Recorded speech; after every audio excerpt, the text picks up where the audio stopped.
आप ये देख रहे हैं कि पुणे शहर में मातंग महामोर्चा निकल रहा है। इस मोर्चा में ज़्यादा से ज़्यादा तादाद में महिलाएं सहभागी हुई है। आप देख सकते हैं महिलाओं का नज़ारा, हमारे कैमरामैन दिखाएंगे। मातंग मोर्चा के ऊपर जो अन्य अत्याचार हो रहे हैं, उस अन्य अत्याचार के विरोध में ये मोर्चा निकल रहा है।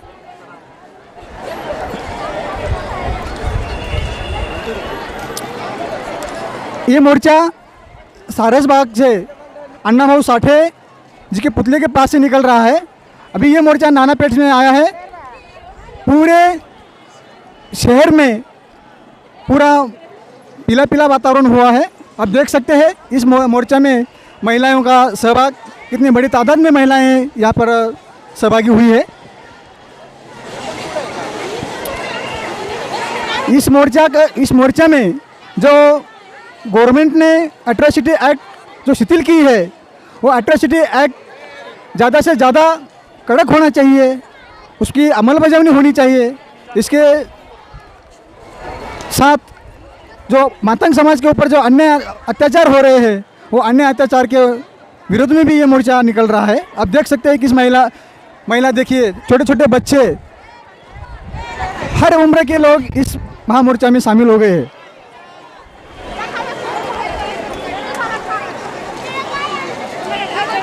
हाथ में पीला झंडा लेकर और उनकी मांगों वाला फलक लेकर ये महिलाएं इस मोर्चा में शामिल हुई है। अब ये मोर्चा कलेक्टर ऑफिस की तरफ जा रहा है।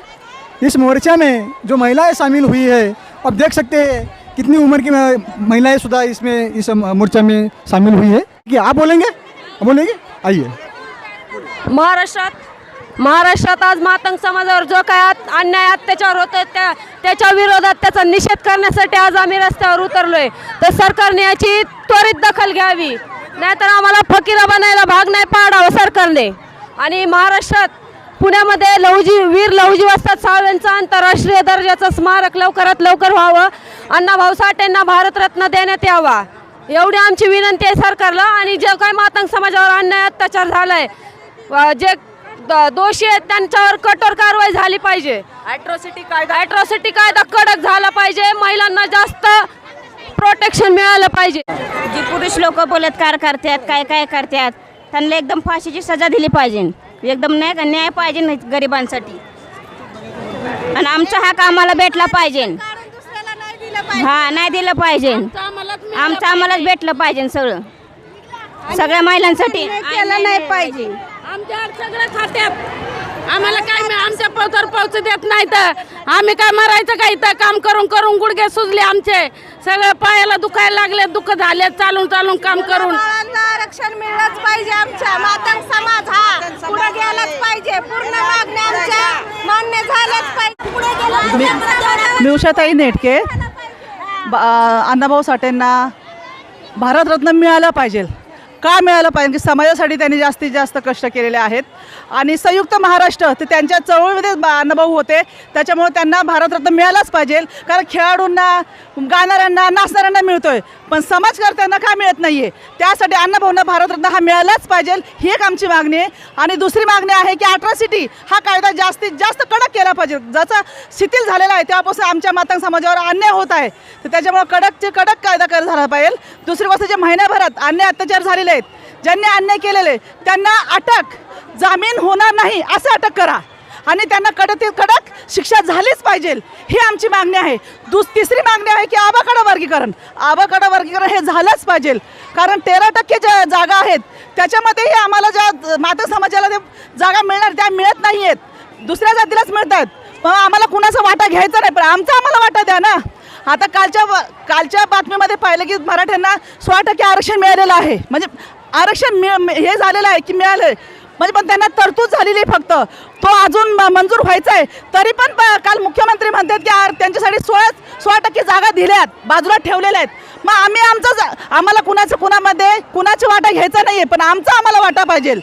वर्गीकरण हे झालंच पाहिजे, आणि मातंग समाजाला हा न्याय मिळालाच पाहिजे। तर आम्ही असेच मोर्चे करून, आणि आता मातंग समाज हा पाठीमागे राहणार नाही आहे, प्रत्येक वेळेस रस्त्यावर उतरणार आहे। अन्याय सहन करणार नाही, शेकडो वर्ष आम्ही अन्याय सहन केलेला आहे, आता नाही अन्याय सहन करणार नाही आम्ही। आणि आता आम्ही अन्यायाला वाचा फोडणार आहे ना, आम्ही अन्याय सहन करणार आहे, आवाज उठवणार आहे. जय लवजी. मातंग समाजावर जो अन्याय झाला आहे त्याच्या विरुद्ध लढा झालाच पाहिजे. इतका अन्याय कसं काय मातंग समाज सहन करू शकतो? ह्याच्या विरुद्ध काहीतरी झालंच पाहिजे. कडक कडक कडक कानून निघला पाहिजे की परत हे घडता कामा नाही. आम्हाला पण हेच पाहिजे. हे ताई बोलल्यात ना आता, आम्हाला पण असाच अन्याय भेटला पाहिजे. आमच्यावर लय अत्याचारपणा चालला आहे गरीब लोकांवर. देखो भाइयों, मातंग समाज पूरे महाराष्ट्र में कम से कम दलित समाज में 2 नंबर पे है और आज दिन पे दिन उन पे अत्याचार होते जा रहा है. आज तक अभी कैसा नहीं कभी नहीं हुआ जो आज हो रहा है वो बहुत गलत हो रहा है. हमारा आज का जो मोर्चा है मुका मोर्चा है. मुका मोर्चे का मतलब होता है कोई हम घोषणा नहीं दे रहे, किसी के बारे में कुछ कह रहे नहीं है, लेकिन आगे जो हमारा मोर्चा होगा वो धड़क मोर्चा होगा और उसकी पूरी जिम्मेदारी गवर्नमेंट पे रहेगी. या तो कोई जो ये जिम्मेदारी देश का वो हमारे इस सब का जिम्मेदार रहेगा.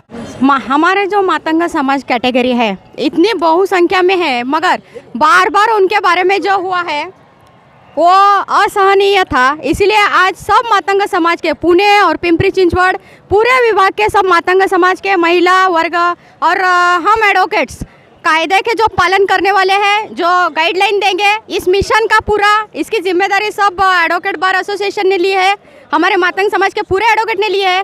तो टाइम पे जो अन्याय अत्याचार हुए आज उसके लिए दाद फिरियाद मांगने के लिए हमने जो निवेदन तैयार किया है वो रीतसर माननीय जिलाधिकारी सो इनके पास देंगे.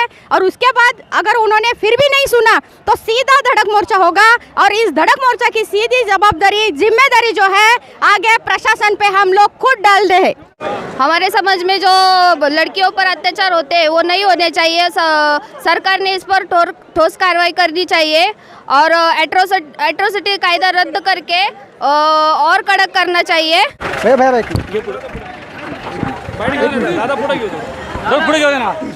सबको भाई और बहनों को दिल से जय लव जी. ये मातंग समाज पे होने वाले अत्याचार के विरुद्ध ये किया गया है. अब भी सब शांत आइले, उसके बाद सब चिल्ला के आएंगे. इसके बाद हमारी पूरी मांगे होनी चाहिए. सीएम प्रधानमंत्री को ये गुजारिश है, हमारी मांगे पूरी करो. क्या मांगे भाई? जो 2 बच्चे पे अत्याचार हो गए थे वो भीमा कोरेगांव दंगल के, इसमें जो लड़की की हत्या की उसकी, और जो दो बच्चे लोग को नग्न करके मारा था वो हत्या, उस पर कार्रवाई होनी चाहिए. अब ये तो हम लोग जानते हैं कि इस मोर्चा से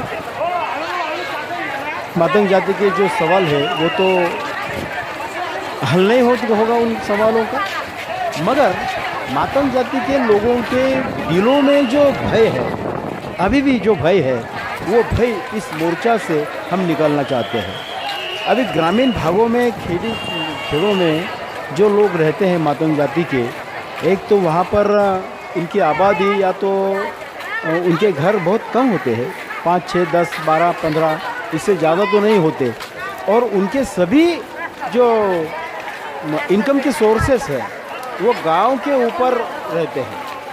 और जब गांव से ही कुछ लोग इनके ऊपर अत्याचार करते हैं, अन्याय करते हैं, तो ये बेगुमान उसको सह लेते हैं, क्योंकि वो सोचते हैं कि हम इनके खिलाफ़ अगर आवाज़ उठाए या कुछ हम इसका प्रतिकार करें तो हमारी रोज़ी रोटी बंद हो जाएगी, और इस वजह से वो चुपचाप रहते हैं. मगर फिर भी जो तहसील के लेवल पर लोग होते हैं, तहसील के लेवल पर जो जागरूक कार्यकर्ता होते हैं, वो कार्यकर्ता ऐसे अत्याचारों को सामने लाते हैं. फिर शहरों में, बड़े शहरों में आवाज़ उठती है, मगर फिर भी उन पीड़ित लोगों को न्याय नहीं मिलता. ये सही है और ये हम भी जानते हैं कि इस मोर्चा से उनके कोई समस्या छूटने वाली नहीं है, मगर फिर भी ये कोशिश है कि उनको आत्मबल मिले, उनको जगह के ऊपर प्रतिकार करने की प्रेरणा मिले, उनके दिलों में जो भय है वो भय निकल जाए. इसके लिए ये मोर्चा के द्वारा कोशिश की जा रही है. और एक बात मैं बताना चाहता हूँ यहाँ पर आपके चैनल के माध्यम से, मातंग जाति जो है वो मातंग जाति अंधश्रद्धा में बहुत अंधश्रद्धा मानती है, अंधश्रद्धा में फंसी हुई है.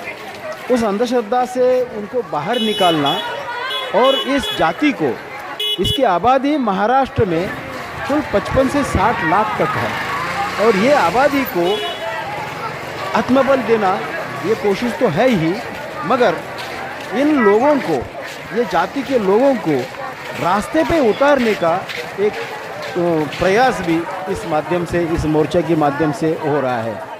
ये इतनी बड़ी आबादी वाले लोग